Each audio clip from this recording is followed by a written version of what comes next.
Nous faisons la suite de cette leçon sur les guerres de religion et nous allons voir maintenant la question de la Ligue. La Ligue, les ligues, il y en a eu plusieurs, qui sont essentiellement des associations catholiques qui ont pu avoir un caractère insurrectionnel, mais aussi et surtout politique. La Ligue domine une grande partie de la France, joue un rôle essentiel dans la coalition des intérêts catholiques contre la minorité protestante, mais aussi contre la politique iréniste des rois Henri II, Henri III et Henri IV. Henri IV, Henri de Navarre, qu'il force à devenir Henri IV par la conversion. On reproche à la Ligue 3 points essentiels dans l'historiographie. La Ligue, c'est vraiment le parent pauvre de l'historiographie française, non pas qu'elle ait été peu traitée, mais elle ne reçoit pas grâce auprès d'aucun historien, et ça depuis l'époque des contemporains, depuis la fin du XVIe siècle. 3 reproches: vision antimonarchique, on parle de cette démocratie révolutionnaire, qui a été jusqu'à être prêt à mettre un roi espagnol à la tête de la France, ou encore à passer à une royauté élective lors des derniers États généraux convoqués par le duc de Mayenne en 1593. Cette vision antimonarchique a été diffusée par les contemporains, l'époque, de tout, le journal de Pierre de l'Étoile, qui est un contemporain parisien, Pasquier, et puis, au XVIIe siècle, par Bossuet. Au XVIIIe siècle, Voltaire relaie cette critique contre la Ligue et rajoute en plus l'exclusivisme religieux. C'est la deuxième critique. La Ligue n'a qu'une vision cléricale. La Ligue, c'est la révolution, oui, mais la révolution des curés.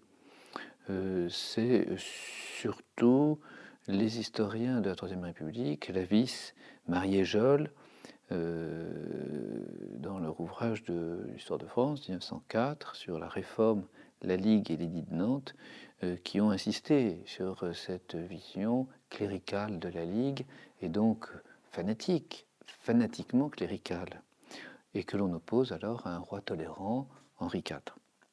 Et puis, une troisième critique faite par les historiens, c'est surtout Michelet, une vision antinationale. Ils sont inféodés, ces ligueurs, soit au roi d'Espagne, soit, mieux encore, pire encore, ils sont inféodés au pape ultramontain. Ils ne sont pas gallicans, c'est certain. La Ligue, évidemment, on ne le dit pas trop, mais c'est quand même la frange tridentine en France. C'est une application raide, sans nuance, du Concile de Trente, la vision politique du Concile de Trente qui s'impose. Bon, alors nous passerons sur toutes ces opinions. Nous essaierons de voir objectivement ce qu'a été cette réaction catholique, parce que c'est une réaction catholique contre cet état d'insécurité, tout d'abord, jusqu'en 1560-1562, puis cet état de guerre civile, et enfin cet état de inquiétude, on pourrait dire, face à un gouvernement qui est un gouvernement royal, qui n'arrive pas à prendre parti pour le catholicisme, qui rêve toujours, malgré tout, d'une espèce de religion tolérante nationale. Un roi, un parti royal qui est le tiers-parti. Bon, des ligueurs, il y en a de 3 ou 4 sortes à l'époque. Si on lit un historien, un jésuite, le père Maimbourg, qui d'ailleurs a quitté Société de Jésus. Si on lit ensuite, et donc qui est auteur d'un ouvrage sur la Ligue assez célèbre en 1684, Histoire de la Ligue.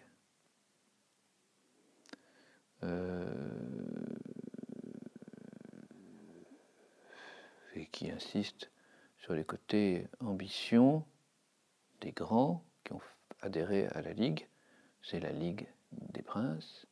Sur le côté rébellion contre nos rois, c'est la Ligue populaire, et qui a bien insisté sur ce côté de passion, de conspiration, d'injuste entreprise. Si on regarde le dictionnaire de Trévoux, édité au début du XVIIIe siècle, et l'article Ligue, il s'agit d'une union, confédération entre des princes ou des États pour attaquer un ennemi commun ou s'en défendre. Et on fait allusion à cette Ligue d'Augsbourg des nations européennes contre le roi. Mais ensuite, on passe, n'est-ce pas, à, par extension, à ces ligues odieuses de sujets révoltés contre les princes, comme dans les guerres de la Ligue sous Henri III. Quand nous disons simplement et absolument la Ligue, c'est celle-là que nous entendons. Elle dura depuis 1576 jusqu'en 1593, qu'Henri IV fit abjuration. Elle se nomma aussi Sainte Union. Et d'ailleurs, Trévoux renvoie à Maimbourg. Alors le ligueur, la ligueuse, qui est d'une ligue, c'est factiosus homo, un homme de faction.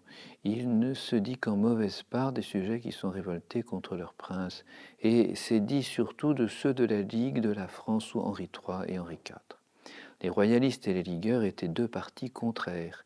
Les ligueurs avaient dessein d'empêcher que Henri, roi de Navarre, ne parvint à la couronne.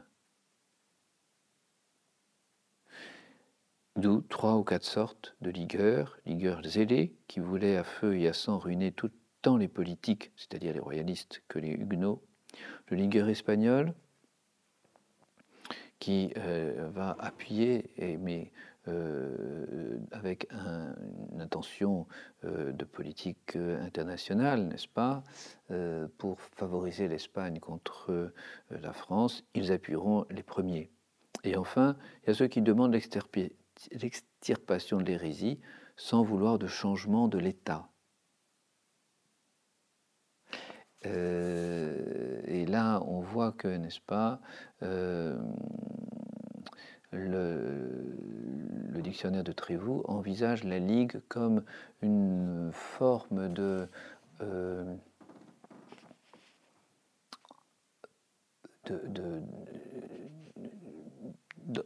le bon sens, comme une forme finalement royale, catholique, contre le protestantisme, mais donc sans changement de l'État. Donc c'est pour ça que c'est une forme royale. Ah, donc il y avait, et c'est une manière en quelque sorte de récupérer le phénomène ligueur, il y a pu y avoir des catholiques et des royalistes que l'on pouvait taxer de ligueurs à la fin du XVIe siècle. Et puis ensuite, surtout au XVIIe siècle. De cette manière, Louis XIV, qui a révoqué l'édit de Nantes en 1685, pourrait presque être appelé un ligueur. Bon, cette opinion, ces opinions, soit des historiens, soit des contemporains catholiques, n'a pas été universelle, car évidemment, la Ligue a regroupé un très grand nombre de catholiques français. La Ligue a reçu des félicitations des papes contemporains. L'ambassadeur d'Espagne, le duc de Feira, mande à Philippe II, à la même époque, la Ligue, fondée par quelques bourgeois de Paris et d'autres villes, 3 ou 4 seulement au début, dans des conditions si chrétiennes et si prudentes que la majorité et le meilleur de la France se joignit à eux. Alors voyez comment on peut avoir malgré tout des avis différents, qui même extrêmement différents, opposés sur cette question de la Ligue. Alors je remarquerai tout d'abord qu'il n'y a pas une Ligue, mais des ligues. elles sont très différentes les unes des autres. Il y a 3 composantes principales qui se retrouvent dans le phénomène ligue à la fin des guerres de religion, c'est-à-dire après 1585.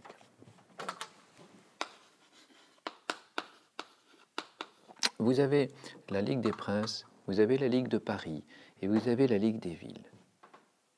On peut les unir par un ennemi commun qui sont les hérétiques, les complices des hérétiques, et même jusqu'à aller à inclure parmi ses complices Henri III, qui est honni à la fin de son règne. Henri III, qui est un catholique mystique. Alors, ces ennemis communs qui font l'union de cette réaction ligueuse ne constituent cependant pas des buts communs. Les nobles, sous les Guises, mais pas que, ont formé les premières ligues au tout début des guerres de religion, à partir de 1562. C'était des ligues de légitime défense, c'était des ligues locales. Il fallait se défendre contre les armées protestantes, les soulèvements, les jacqueries protestantes, emportées par la prédication ardente des pasteurs. Ce but, n'est-ce pas, de légitime défense peut bien évidemment être aussi associé avec ce dont on parlait tout à l'heure, une certaine ambition. Les très grands, comme les Guises, et qui ont des visées à la fois politiques et religieuses sur le pouvoir central. Deuxième but, la Ligue parisienne, c'est un soulèvement avec une raison d'être. Oui, il s'agit que Paris échappe à l'emprise d'Henri III, puis à l'emprise d'Henri IV. Mais à partir de 1585, cette Ligue parisienne devient une association politico-religieuse qui prend le pouvoir en mai 1588.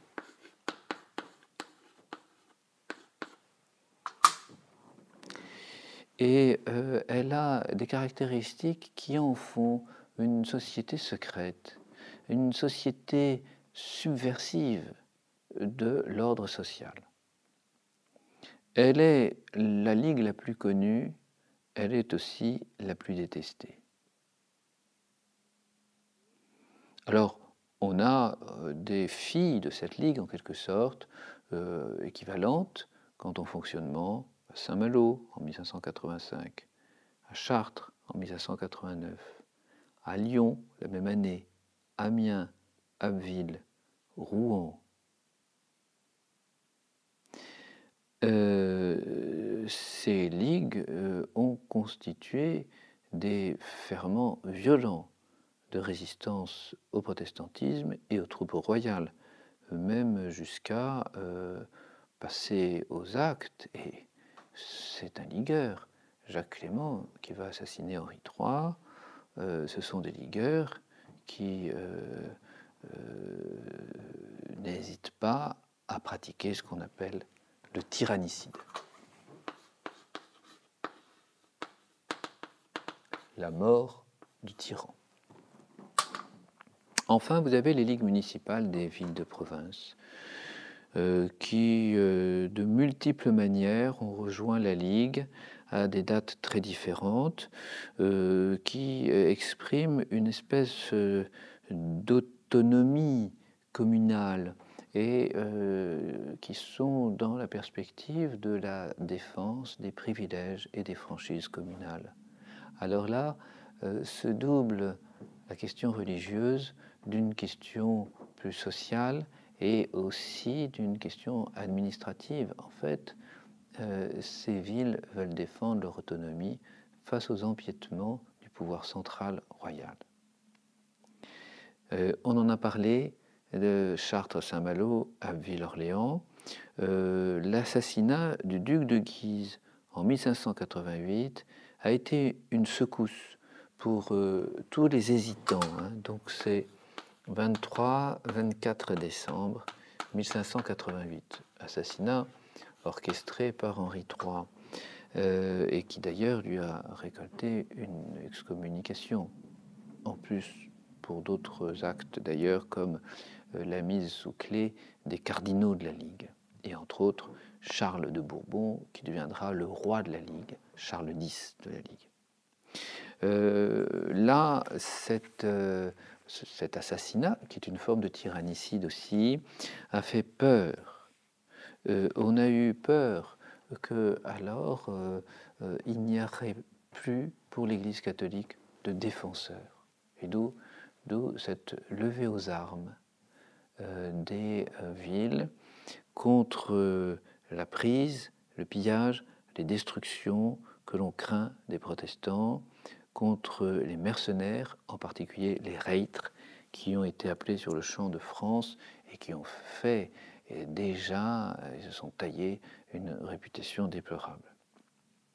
Orléans a été pris par Condé en 1562, ce qui a créé un grand traumatisme dans la ville.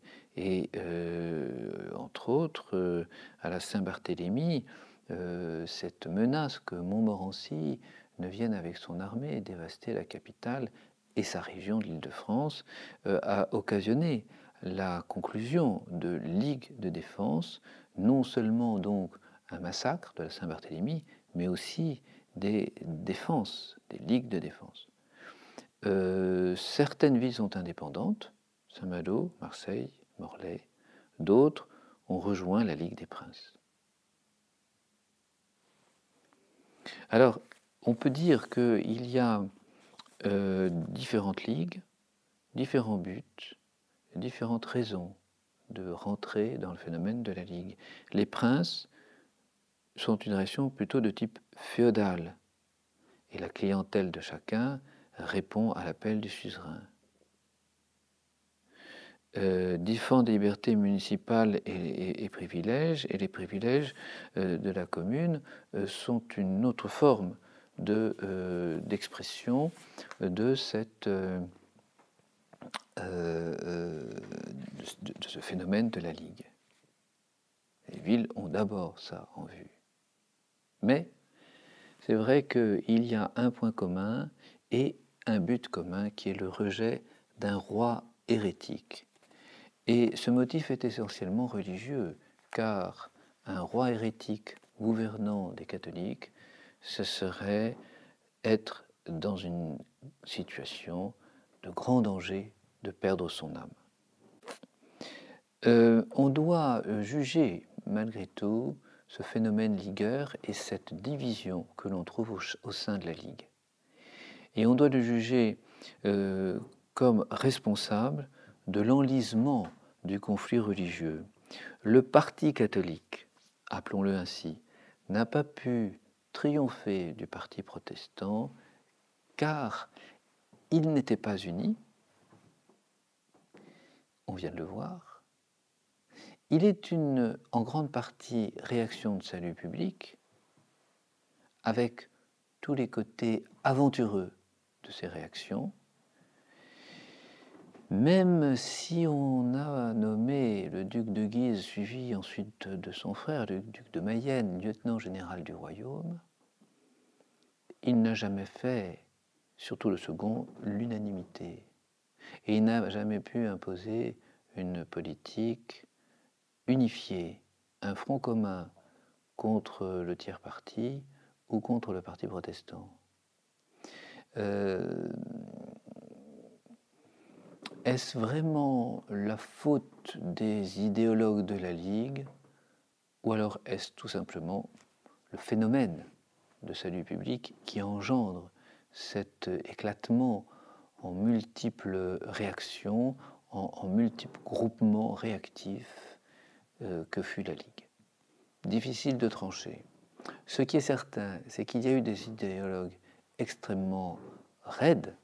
On pensera au curé Boucher de Paris, qui ont fait peur à des catholiques qu'on rappellerait modérés, pas dans un sens péjoratif, hein, mais dans un sens politique, comme des gens détenteurs d'un certain bien commun, et qui considèrent que on ne peut pas aller parce que c'est le cas de Boucher, jusqu'à une royauté constitutionnelle, une remise en cause des lois fondamentales et de la royauté française telle qu'elle a été jusqu'à présent, garante, malgré tout, parce qu'on le voit bien, de la prospérité du pays. La prospérité, unité et paix. Alors, les catholiques royaux se sont retirés à la mort d'Henri III auprès d'Henri de Navarre, quoique protestants, par, en quelque sorte, peur de la Ligue.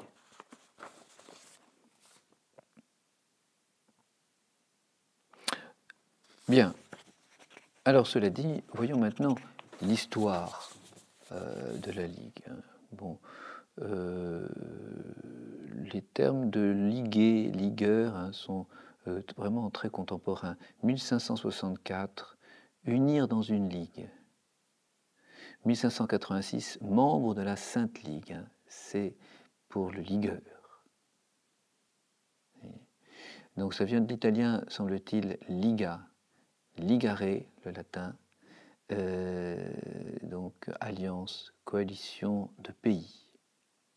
Et puis au XVe siècle, à la fin du XVe siècle, ça n'est plus donc un terme diplomatique, mais ça devient un terme partisan. Ligue désigne le regroupement de personnes dans un groupe de soldats, d'abord, la Ligue militaire.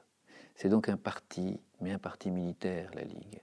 Donc la Ligue, le phénomène, le mot Ligue, qui décrit un phénomène, est lié essentiellement à la guerre. On pensera à la Ligue de Smalkalde. On pensera donc, Saint Pie V fonde à cette époque, en 1571, la Sainte Ligue, qui remporte la victoire de Lépante.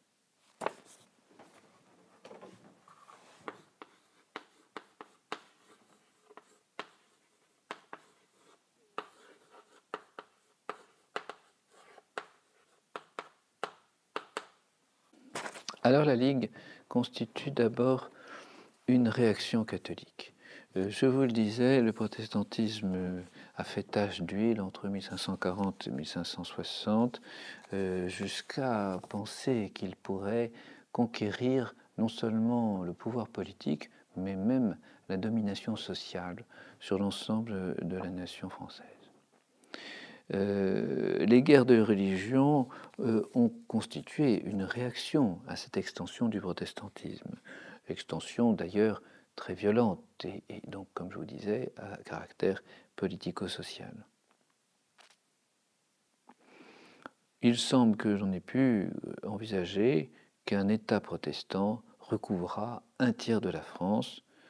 Vous verrez sur la carte la géographie des églises plantées et des églises protestantes fondées. Les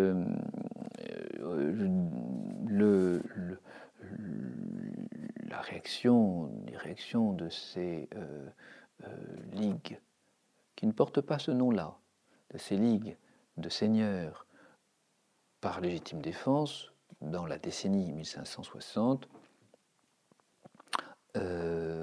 se trouve en rapport avec l'armée royale, qui est l'armée Charles IX, une armée normalement catholique, et les protestants apparaissent effectivement à cause des conjurations, à cause de leur prise de pouvoir, n'est-ce pas, dans le sud-ouest béarn de la France, les protestants apparaissent comme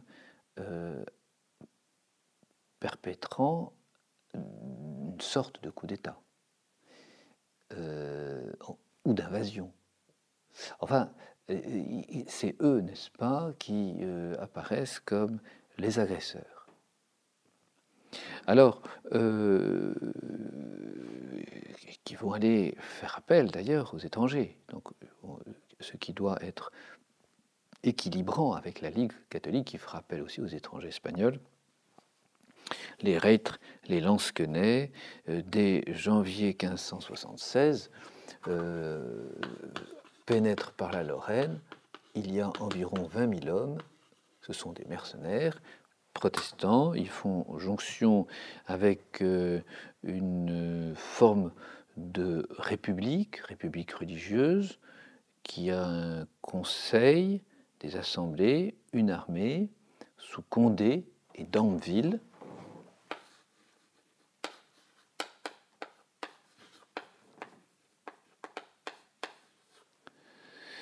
Dans le Bourbonnais en mars 1576. 20 000 hommes avec une artillerie, et ils vont marcher sur Paris en mai 1576, ce qui va pousser Henri III à capituler et à accorder l'édit de Beaulieu, qui est une tolérance générale prononcée dans le royaume pour tous les protestants. Des chambres mi-parties, catholiques protestants, sont instaurées dans les parlements, le culte est libre partout, sauf à Paris et à la cour. Une amnistie générale des prisonniers protestants est proclamée, et pour payer Jean Casimir et ses reîtres,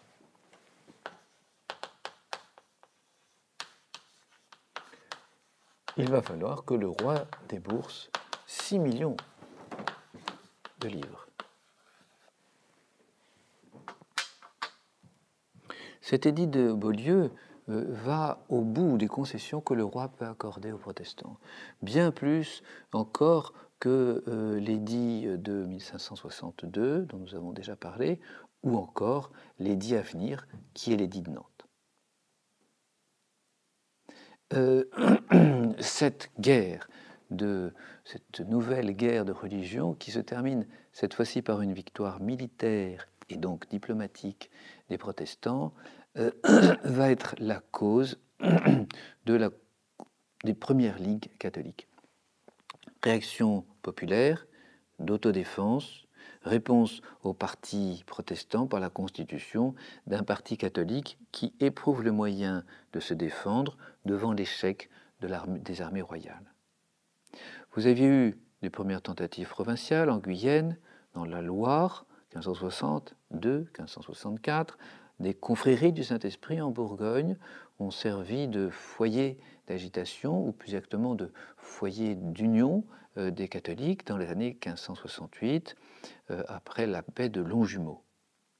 Mais surtout, le départ du mouvement, c'est le gouverneur Jacques d'Humières à Péronne, vous voyez, c'est le nord de la France, en mai 1576, qui refuse cette paix et donc qu'il la refuse en refusant qu'une garnison protestante vienne s'installer sous ordre de Condé à Péronne.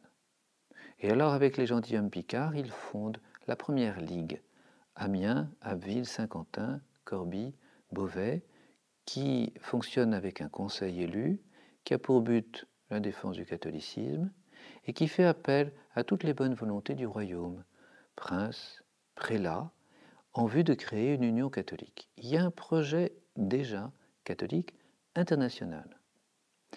On ne fait pas encore appel à l'empereur, au roi d'Espagne ou au pape, hein, mais on sent bien qu'il y a cette volonté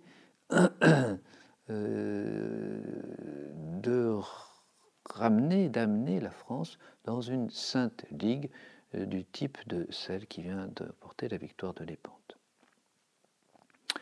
Des exemples semblables se retrouvent à Angoulême, pays très protestantisé, à Bourges.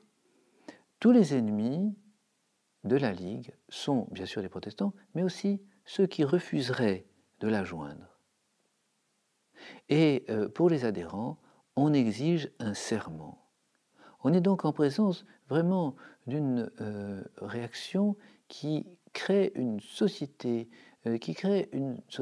nouvelle, un corps dans le pays, et avec son serment, son conseil, ses institutions, donc, comme on peut avoir une corporation d'ouvriers ou d'artisans. Alors le roi, devant cette situation-là, n'a pas d'autre solution que de se proclamer chef de la Ligue le 2 décembre 1576.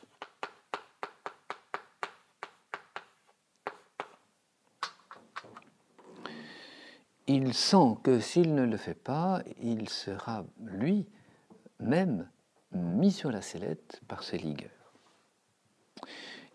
Sont convoqués des États généraux ligueurs, il y a 326 députés, un seul protestant, décembre 1576, février 1577. Les États généraux visent à limiter le pouvoir royal, c'est en tout cas le projet de la noblesse, du clergé. Tiers États se laissent plus ou moins tirer l'oreille. Il adhérera tardivement au projet d'une religion nationale qui est envisagée à l'occasion de ces États généraux. Les États généraux ligueurs refusent au roi les demandes fiscales d'argent pour équiper son armée.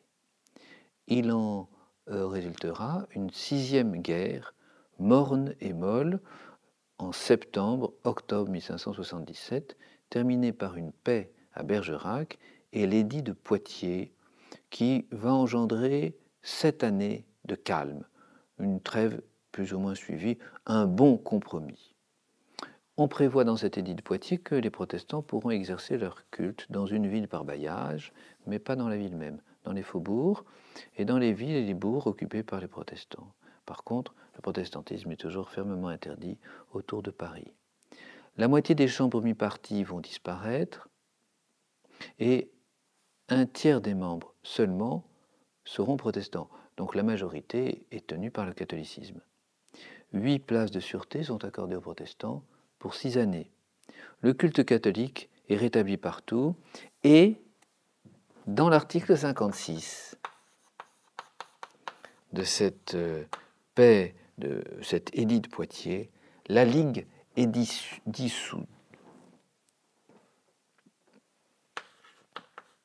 Donc 8 octobre 1577.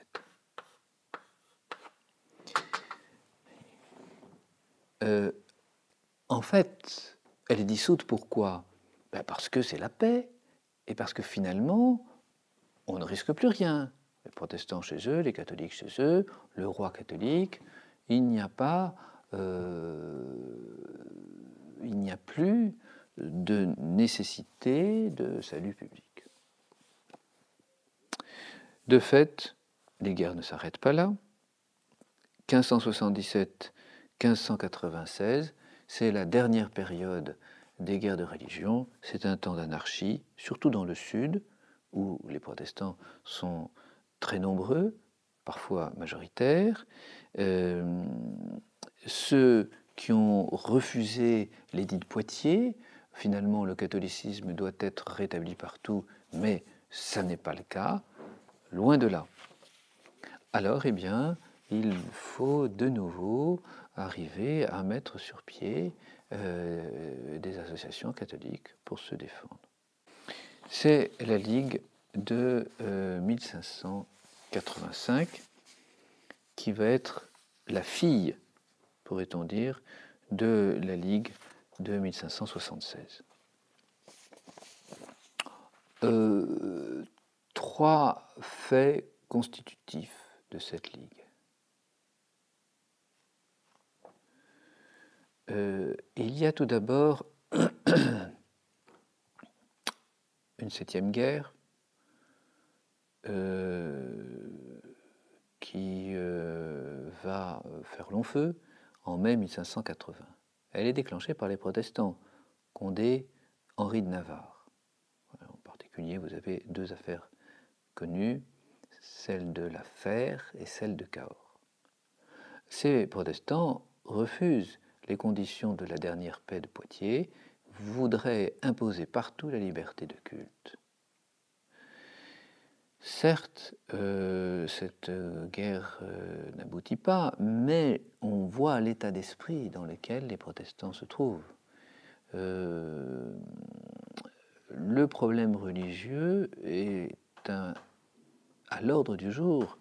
Il est extrêmement prégnant.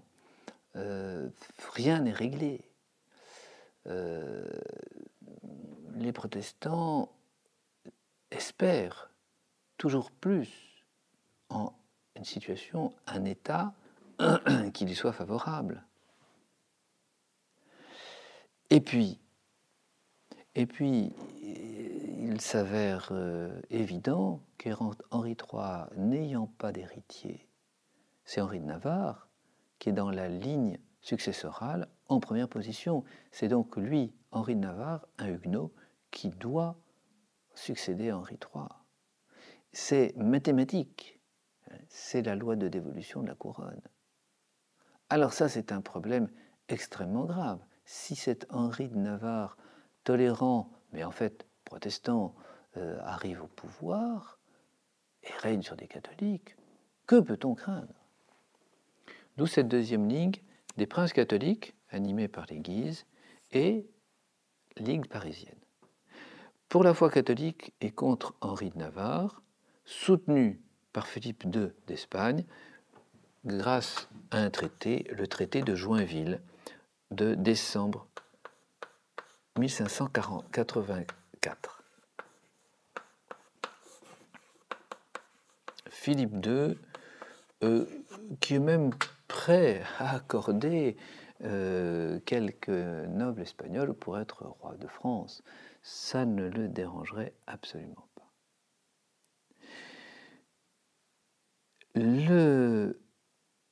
L'emblème de cette Ligue des Princes, c'est le cardinal de Bourbon, Charles, 61 ans, et qui est en deuxième position après Henri de Navarre, et qui serait choisi pour être le prétendant en cas de Henri de Navarre accédant au trône. La Ligue des Princes contrôle la Normandie, la Picardie, la Bretagne, la Bourgogne, Bourges, le Berry, Lyon, le Dauphiné. Puis vous avez la réaction des villes catholiques, et donc c'est la Ligue parisienne. Alors 1580-1584, la réforme tridentine pénètre petit à petit en France, autant qu'elle le peut, avec ses idées. Donc la réforme tridentine, c'est une réforme de l'Église, c'est une réforme essentiellement catholique, mais c'est aussi, nous l'avons vu abondamment, une réforme romaine.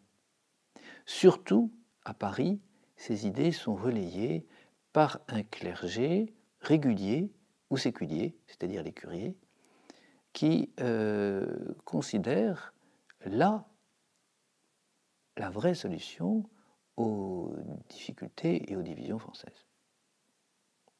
Alors ces réactions des villes catholiques, sous l'impulsion de la réforme catholique, c'est à la fois pour combattre l'insécurité, l'épidémie de peste, qui revient toujours, l'anarchie politique avec une cour médiocre, et c'est vrai, très immorale, qui scandalise donc de vrais chrétiens, d'ailleurs qu'ils soient catholiques ou protestants. La prodigalité du roi Henri III est un drôle de numéro, il faut le reconnaître, le dernier des Valois. Et puis, c'est contre donc le roi hérétique qui imposerait sa foi, ou qui imposerait, même s'il n'imposerait pas sa foi, une telle situation, une telle partition religieuse en France que ça en serait terminé, en quelque sorte, du royaume catholique. Ces deux ligues, donc, qui prennent naissance en 1584, se fondent dans une alliance en 1585. Assurer les intérêts catholiques, même contre Henri III, tel est le but de cette alliance, de cette ligue des deux ligues. Et il faut reconnaître que la ténacité de cette réaction ligueuse et l'organisation, qui suppose donc une organisation nationale, va forcer Henri IV à la conversion. On a cette déclaration du 30 mars 1585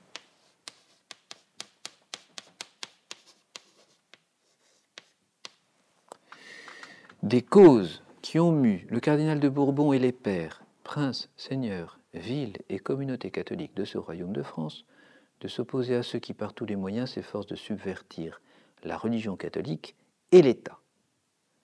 Cette déclaration s'appelle le manifeste de Péronne. Et donc on voit bien la succession entre la première et la deuxième ligue. Ce manifeste demande que des États généraux se réunissent tous les 3 ans. Donc c'est un appel au peuple, en quelque sorte. Que le roi y fasse promesse de réduire les impôts. Qu'il se débarrasse de conseillers dont on note soit l'inefficacité, soit le côté de collusion avec pouvoirs soit protestants, soit royaux.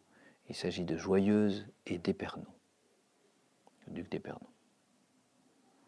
Et le manifeste souligne le danger du roi qui disparaîtrait sans héritier.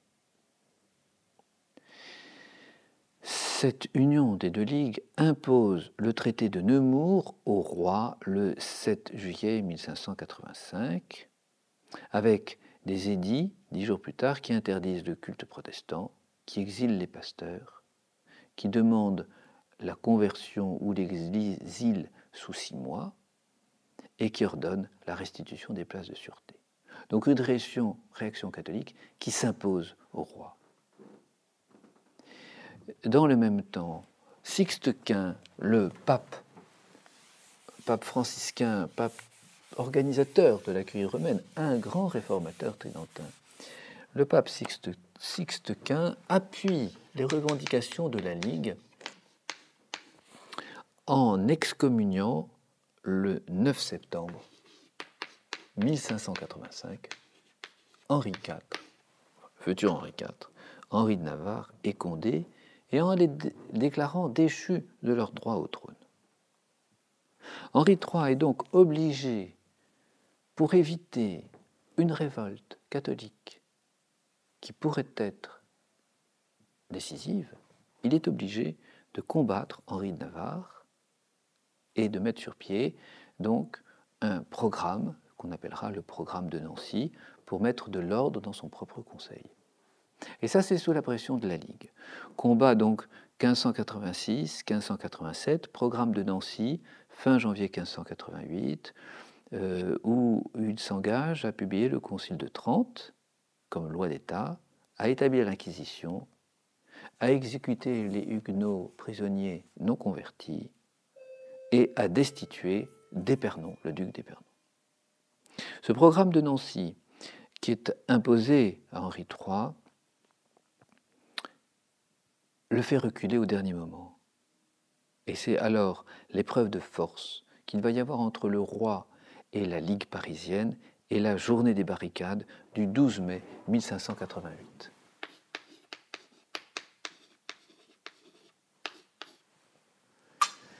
Henri III recule devant un programme qui est véritablement trop tridentin.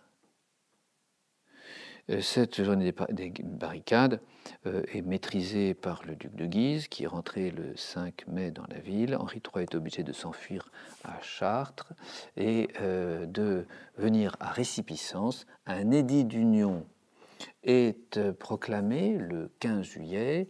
Aucune paix avec des hérétiques. Amnistie aux émeutiers de la journée des barricades. Le traité de Nemours confirmé. La loi de catholicité proclamée. Ce sera le cas aux États généraux de Blois à l'automne 88, 15 septembre, 16 octobre.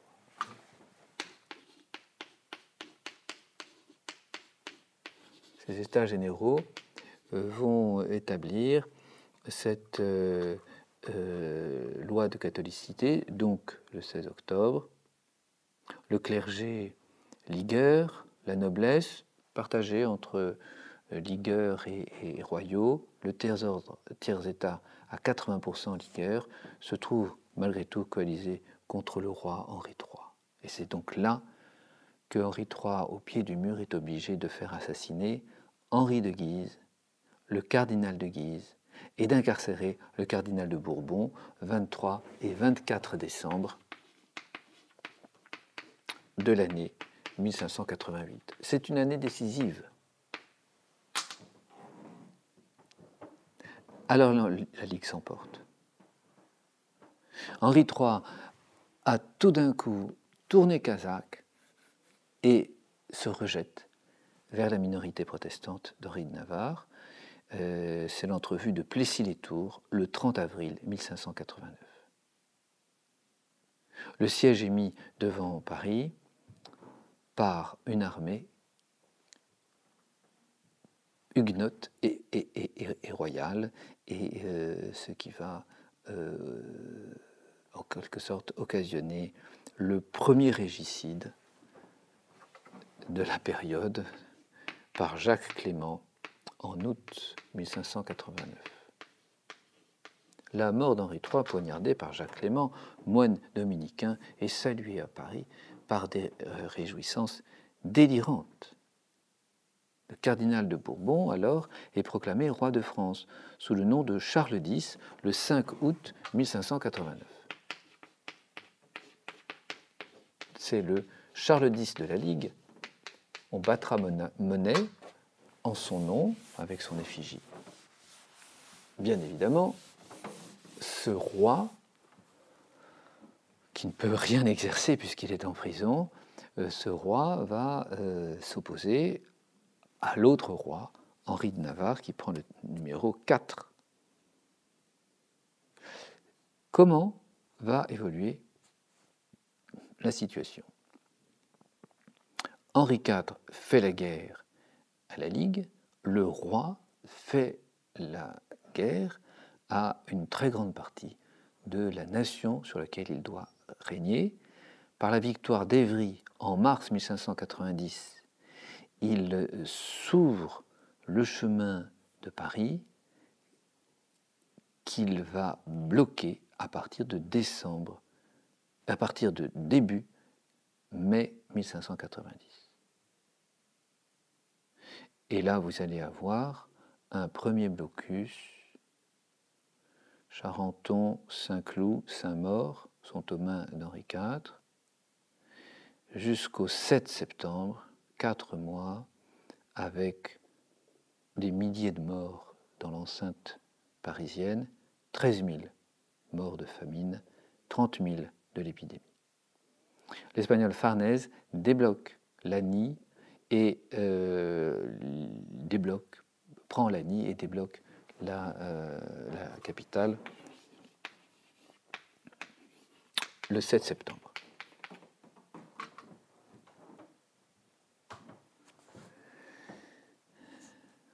Comment va se terminer cette guerre à outrance entre ligueurs, royaux, protestants? Eh bien, c'est ce que vous saurez dans la prochaine communication. Je vous souhaite une bonne soirée.